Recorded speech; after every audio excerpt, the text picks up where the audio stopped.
La société va mal, tout le monde en convient. Encore faut-il en voir la véritable cause.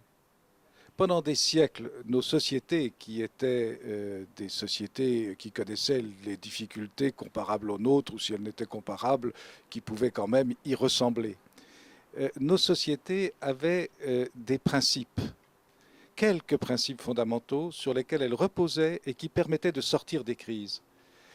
Et le premier de ces principes, c'était le principe religieux.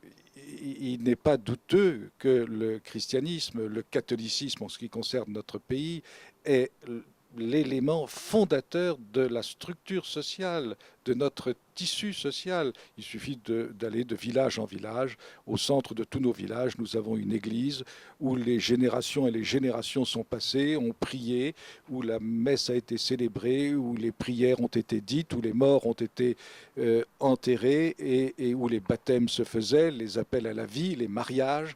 Voilà. Et à partir du moment où une société nie cette réalité fondamentale, évidemment, il est normal qu'elle entre en crise. Et ça,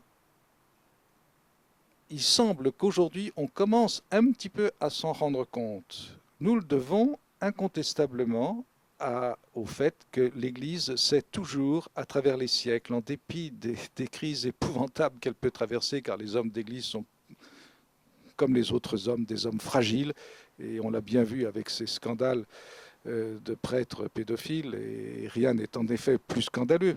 Mais ce que l'on ne dit pas, pourquoi est-ce scandaleux? Parce que c'est justement ce que l'on n'attend pas d'un prêtre. Cela veut dire que l'on a de toute façon dans l'esprit, dans l'arrière-esprit, une très haute idée de ce que doit être un prêtre. Ça veut dire de ce que doit être l'Église. Et ça, on ne le dit pas. Mais c'est le point important. Et ça montre à quel point on y est encore attaché. Le scandale est d'autant plus grand et d'autant plus grave. Et l'Église elle-même devrait s'interroger, les hommes d'Église devraient s'interroger sur l'état actuel de son clergé au cours des dernières décennies. Et je suis de ceux qui pensent que ce problème moral est un problème de principe. Bien sûr, il y a une affaire maladive dans ça. Mais cela n'existe, ces maladies ne peuvent se donner libre cours que parce qu'il y a un problème de foi, précisément. Or, il se trouve que, oui, aujourd'hui, on commence à se rendre compte que cette question de principe, et fondamentalement de principe religieux, est primordiale.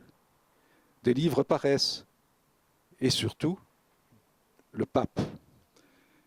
Alors Jean-Paul II a manifesté par sa grande vigueur, par ses déplacements à travers le monde, la réalité de notre Seigneur Jésus-Christ, la réalité de l'Église catholique, de son enracinement et surtout de sa volonté d'expansion, ce qui est fondamental. Une société ne peut pas vivre si elle n'a pas une volonté de vivre et de se développer. Mais le pape Benoît XVI poursuit dans la même voie.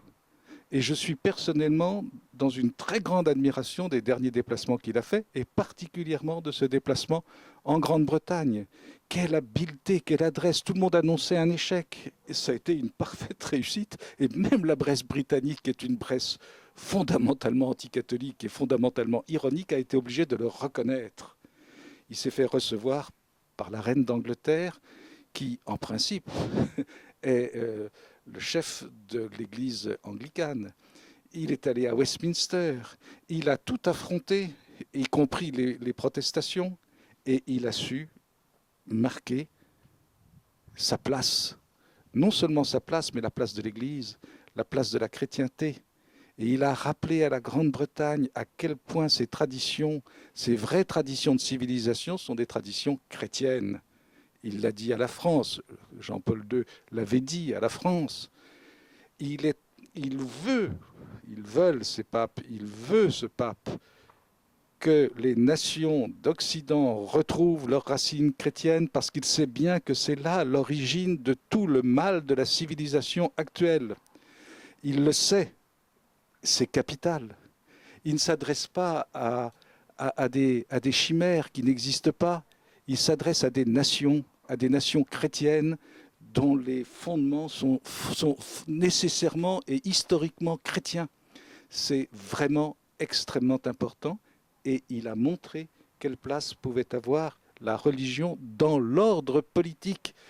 Bien sûr, il n'est pas question que les religieux ou que les clercs interviennent dans l'ordre politique. Il n'a pas dit cela, il a bien précisé le contraire même.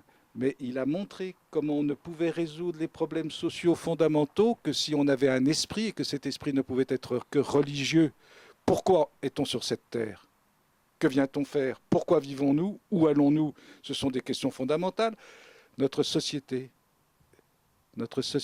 démocratique moderne, dans le mauvais sens du terme démocratique, ne connaît que le pouvoir et l'argent. Qui a le pouvoir? Qui a l'argent? Cela du haut de la société jusqu'au plus bas. Et toutes les luttes sont des luttes d'influence, des luttes de pouvoir et des luttes d'argent. Ça a toujours existé, même dans la société chrétienne d'autrefois. Et même on s'est entretué pour le pouvoir et on s'est entretué pour l'argent. Mais il y avait un moyen d'en sortir, c'est qu'il y avait des institutions qui, elles, ne reposaient pas sur le principe de la lutte du pouvoir et de la lutte de l'argent. C'était autre chose, des institutions qui étaient fondées sur des principes sacrés. Eh bien, le pape a tenu ce langage. Et si nos sociétés veulent tenir demain, elles doivent se retourner vers leurs origines. Il me souvient d'avoir lu autrefois un vers qui m'avait beaucoup plu, de Sidoine Apollinaire, qui, à la fin du IVe siècle se posait, et au début du Ve siècle, se posait exactement les mêmes questions que nous nous posons aujourd'hui sur l'avenir de la société, cette société gallo-romaine qui était en plein effondrement. Rede mihi mea principia, disait-il, rendez-moi mes origines. Il se tournait évidemment vers le Dieu vivant.